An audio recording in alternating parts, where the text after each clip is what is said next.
और बात करते हैं 28 फरवरी की। 28 फरवरी को आसमान में बहुत कुछ खास होने वाला है। हम एक अद्भुत खबर की बात करने जा रहे हैं। वो खबर जो विज्ञान, ज्योतिष और एलियंस यानी कि दूसरी दुनिया के लोग जिन्हें हम कहते हैं उनसे जुड़ी हुई है। 28 फरवरी को आपको आसमान एक अद्वितीय खगोलीय घटना का गवाह बनता हुआ दिखाई देगा। वैज्ञानिकों के लिए खगोलीय घटना बड़े शोध का विषय है। उधर ज्योतिषियों के लिए भी यह घटना कौतूहल का कारण बनने वाली है।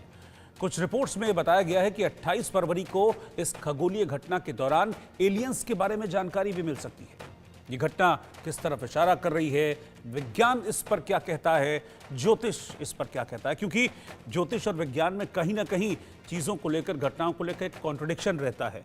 तो क्या इस घटना को लेकर भी वो कॉन्ट्रडिक्शन बरकरार है? क्या एलियंस से वाकई में इस अद्भुत खगोलीय घटना का कुछ लेना देना है? इसके बारे में हम चर्चा करेंगे। हमारे साथ खास मेहमानों का पैनल भी मौजूद रहेगा, लेकिन पहले होने क्या वाला है 28 फरवरी को वो जानना बहुत जरूरी है आपके लिए। ये रिपोर्ट देखिए आप।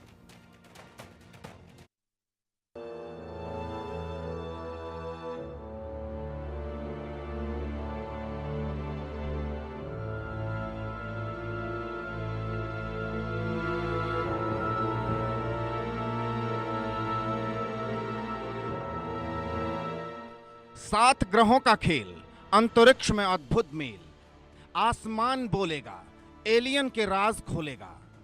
आसमान में दुर्लभ संयोग, देखकर चौंक जाएंगे लोग। फरवरी में कुछ नहीं, बहुत कुछ खास होने वाला है।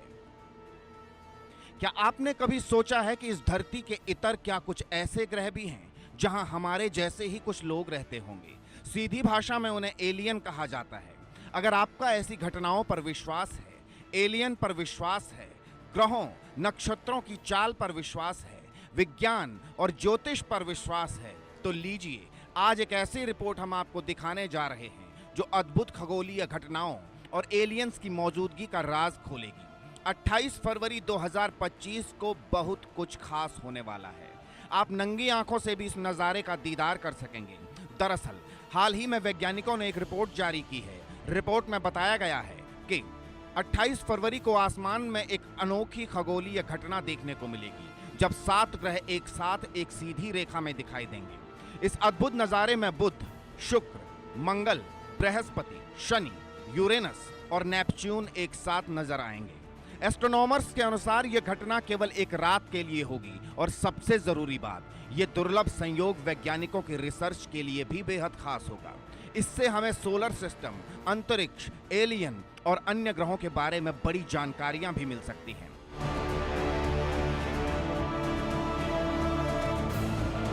जब 7 ग्रह एक साथ सीधी लाइन में आएंगे तो सोलर सिस्टम के कई राज खुलेंगे। इस घटना को ग्रहों का अलाइनमेंट यानी प्लेनेटरी अलाइनमेंट भी कहते हैं। सूरज के चारों तरफ घूम रहे ग्रहों की गति कभी कभी उन्हें सूर्य की तरफ एक सीध में ले आती है। इसे प्लेनेटरी अलाइनमेंट कहा जाता है। 28 फरवरी को आप खुली आंखों से इस नज़ारे को देख सकेंगे। बुध, शुक्र, मंगल, बृहस्पति और शनि को खुली आंखों से देखा जा सकेगा। यूरेनस और नेपच्यून को देखने के लिए टेलीस्कोप की जरूरत होगी।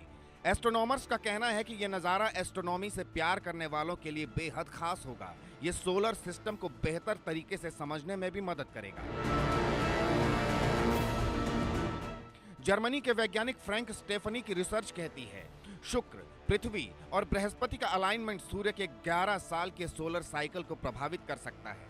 कुछ वैज्ञानिकों का कहना है कि अलाइनमेंट एलियंस के जीवन की खोज में भी महत्वपूर्ण भूमिका निभा सकता है। पेंसिल्वेनिया स्टेट यूनिवर्सिटी की रिसर्च कहती है कि किसी दूसरे ग्रह में रहने वाले एलियंस भी इसी तरह से पृथ्वी को भी देख सकेंगे। यानी पृथ्वी के वैज्ञानिक दूसरे ग्रहों में रहने वाले एलियंस के बारे में जानकारी हासिल कर सकेंगे, तो दूसरे ग्रहों में रहने वाली सभ्यताओं को भी पृथ्वी के बारे में कुछ और जानकारियां मिल सकती हैं। उधर तमाम ज्योतिषाचार्य भी इस अद्भुत और खगोलीय घटना को विचित्र मान रहे हैं। कुछ ज्योतिषियों का कहना है कि इस खगोलीय घटना से इंसानों के ग्रह नक्षत्रों पर प्रभाव पड़ सकता है, तो कुछ ज्योतिषी इस घटना को शुभ बता रहे हैं। ऐसे में विज्ञान और ज्योतिष के लिए यह घटना शोध का विषय है। क्या होगा और क्या नहीं, ये तो भविष्य के गर्भ में छिपा है, लेकिन इतना जरूर है कि 28 फरवरी 2025 को कुछ नहीं, बल्कि बहुत कुछ खास होने वाला है। Bureau report, India news.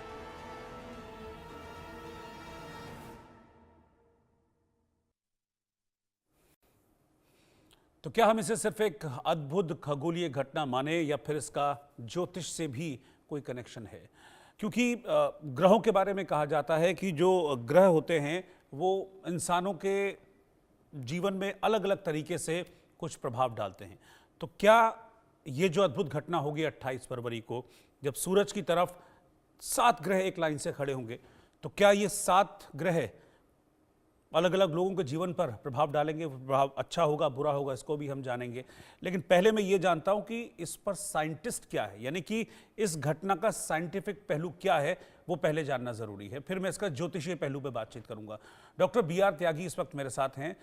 Doctor BR. Tyagi senior scientist हैं, विज्ञान प्रसार के साइंटिस्ट हैं, इस वक्त मेरे साथ जुड़े हैं। डॉक्टर त्यागी, इस घटना के बारे में कहा जा रहा है कि जो 28 फरवरी को होगी उसके बाद न जाने कब, सालों के बाद शायद इस तरीके की तस्वीर या इस तरह की घटना देखने को मिलेगी।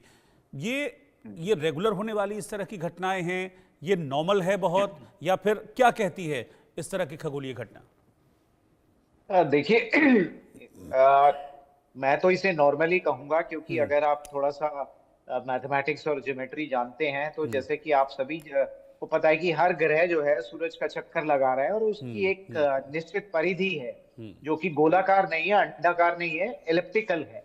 और हर एक का समय, जैसे पृथ्वी जो है 365 दिन में पूरा चक्कर करती है, ऐसे ही जुपिटर का है 14 साल का है, हमारा जो 1 साल है वो 14 साल में पूरा करता है।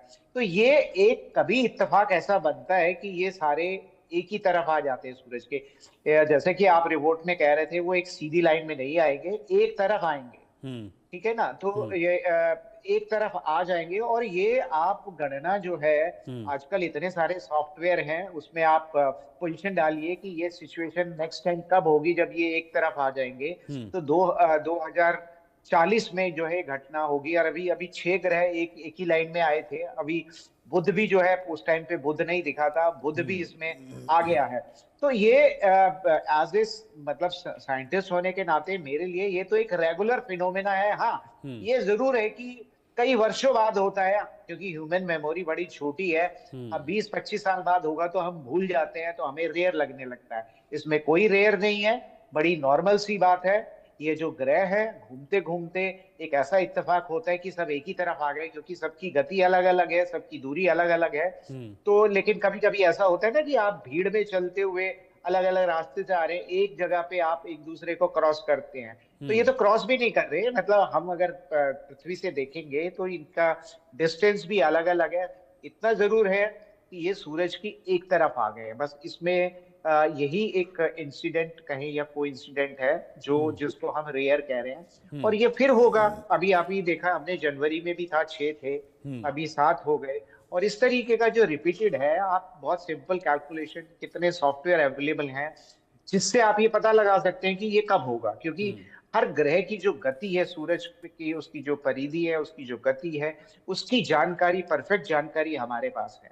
तो सिंपल मैथमेटिकल कैलकुलेशन से हम ये पता लगा सकते हैं कि ये घटना फिर कब होने वाली है, या कौन सा ग्रह है किस समय में किस पोजीशन पे होगा, सूरज के ईस्ट में होगा या वेस्ट में होगा, और बाकी ग्रह से उसकी दूरी क्या होगी। तो ये कोई ऐसा रेयर फिनोमेना नहीं है। और इसका कोई सिग्निफिकेंस यही है, जो स्टार्स को देखते हैं, जिनको स्टार गेजिंग का शौक है, वो एक नंगी आंखों से 5 ग्रह तो देख ही पाएंगे, जिसमें मैं कहूँ कि नेपच्यून और यूरेनस को देखने के लिए उनको शायद एक बायनोकुलर की या टेलीस्कोप की जरूरत पड़ेगी।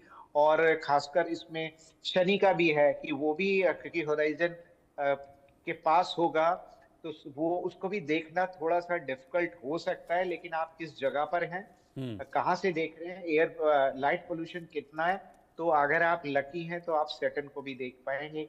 वरना ये जो चार जो ग्रह है, मरकरी हो गया, मार्स हो गया, जुपिटर हो गया और वेनस हो गया, इसको तो आप बहुत क्लियरली देख।